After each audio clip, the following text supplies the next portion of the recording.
भाई पापड़ कितने का है? 20 रुपए का।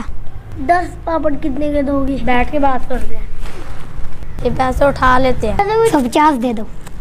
छोड़ो अभी नहीं लेते, बाद में लेंगे। ईसा आपने देखा उसने पैसे कितने सामने रखे हुए? हाँ मैंने देखा उसने कितने पास रखे हुए थे पैसे। ईसा वो लड़का कोई नहीं है तो हम कोई भी नहीं देख रहा, हम पैसे छुपा लेते। कोई तो देख रहा है हमें। कोई नहीं देख रहा ईसा हमें। क्या मैं आपको बताऊं कौन देख रहा है? बताओ कौन देख रहा है? अल्लाह ताला की ज़ात हमें देख रही है। अल्लाह ताला कुरान करीम में फरमाते हैं वलिल्लाहिल मशरिकु वल मगरिबु फअयनमा तुवल्लू फसम्मा वजहुल्लाह। इसका क्या मतलब है ईसा?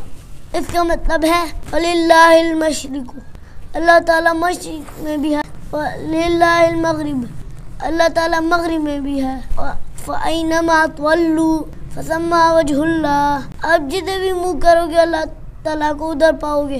तो अल्लाह ताला हर जगह पे है, हमें देख रहा है। अगर हमें कोई भी नहीं देख रहा तो अल्लाह तो देख रहा है ना, इसलिए हमें चोरी नहीं करनी चाहिए। से आपने बहुत अच्छी बात की है कि अल्लाह ताला हमें देख रहा है, हमें चोरी नहीं करनी चाहिए। शुक्रिया मेरी बात मानने का। चलो आओ घर चलते हैं। इसके बाद मैं चोरी नहीं करूँगी।